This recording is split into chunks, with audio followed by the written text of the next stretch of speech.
Here and I want to move our amendment, if possible. I think you could reduce this motion from the rural independence to two phrases: be afraid of the outsider, vote for me. This is lowest common denominator politics from a lowest common denominator political grouping.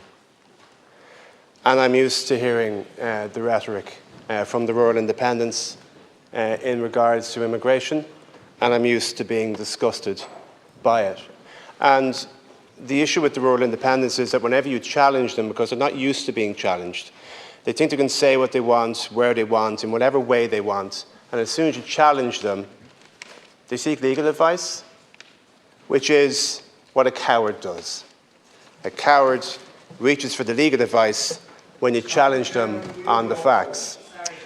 Now, I know a number of years ago, never in our lives were we cowards, and I won't take that from this brigade either.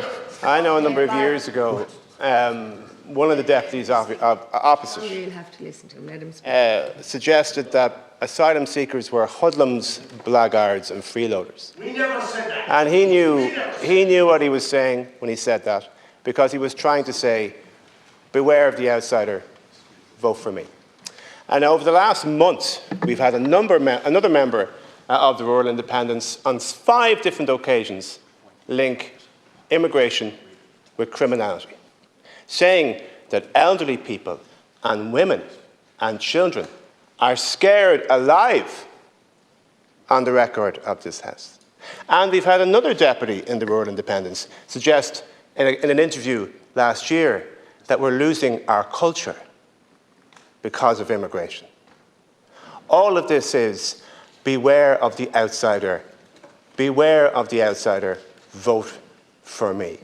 There is nothing more despicable, more cowardly, more debased in Irish politics than the actions of the rural independents in relation to the immigration question. And if they're saying that on the floor of this House, you can only imagine what they're saying in public meetings or at doorsteps in their own constituencies. Because even though their voting record in here is anti-women, anti-LGBT, anti-road safety, anti-worker, because I remember famously when you brought forward a motion in terms of having a living wage for workers, they voted against it because they might actually have to pay their own workers a little bit more money. How many gas stations did you close? This is the politics reduced the force by 1,000? The rural independents, because what they want to consistently tell people... rubbish at all, without telling him the truth. You're free to leave, but stop interrupting. What they want to consistently tell people is you need to be afraid of the outsider, vote for me. And I would say to you, Cathaoirleach, and to the Minister, this... I didn't utter a word while I was listening to the falsehoods and scaremongering of the presentations you made Sorry, Deputy, this morning. please, we'll hold the clock. You can't keep interrupting. Either leave, but let the Deputy finish his time. I was elected by the people of Kerry to come up in here. And I was elected by the people of Dublin Bay North. Them alone and put me out of it. Deputy, let the other deputies finish their time without interruption. They 5 times. You the courtesy. Deputy, we'll start the clock now, please. 5 times over the last month, you in particular, Deputy, have linked criminality with immigration. 5 times on the record of this House. You have said that elderly people, that women and children are scared alive because of immigration. Are you in any way surprised that you are raising temperatures and raising tension and raising fear in local communities when you consistently connect immigration with criminality? You know exactly what you're doing. You know exactly what you're doing. Deputy Ó Ríordáin, speak through the chair. They know exactly what they're doing when they're linking immigration with criminality. Speak through the chair or I'm going to collapse the House. It's as simple as that. He can't help it. He's a horrible person, and he can't help but being horrible. There is order called to the House. Deputy, continue, but speak through the chair, please. So I would say clearly in terms of immigration what it does to this country, because yes, the Irish are all over the world. And I mean, it is stunning hypocrisy for us.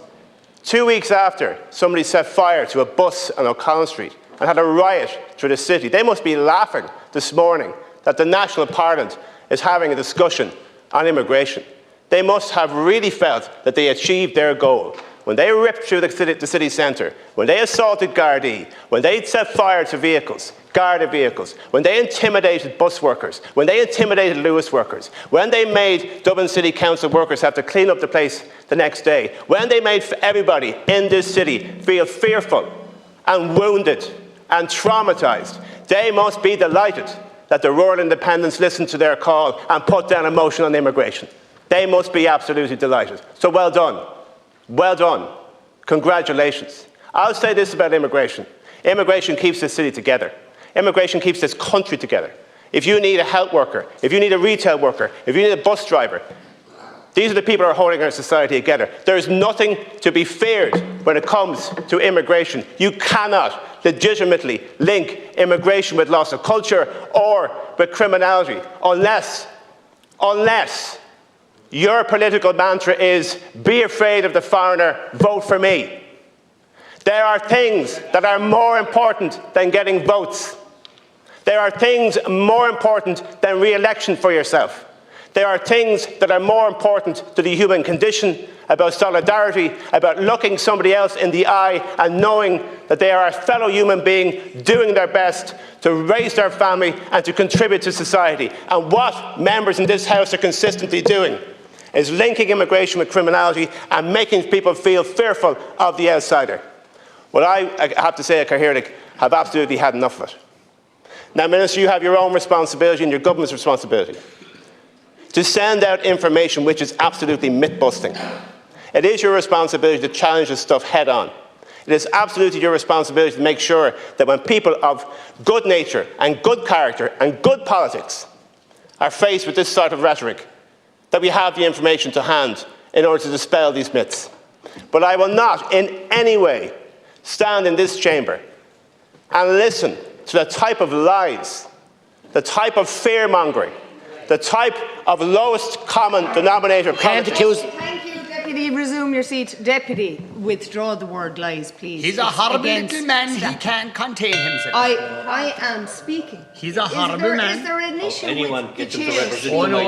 Please don't interrupt. Deputy, would you withdraw the word lies? I'm happy to use the word untruths.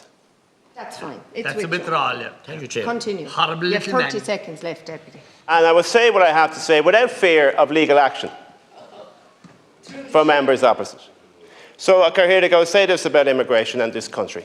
We have a moral, historical obligation, because the Irish are all over the world, to be as accommodating, as welcoming as possible. The government has a responsibility to give information to the entire country about the nature of our process and our system. But we also have a moral and historical obligation to never, ever, ever steep to the depths of the rural independence to say to the outsider, you're not welcome, we must be fearful of you and vote for me. Women's pensions, you took away from them. They're worried about the rights of the Irish. We know what Labour's history was. Absolute disgrace. They closed the gas stations all over Rhode Island. You're finished in Irish politics. You have less time, Deputy Holly Kearns.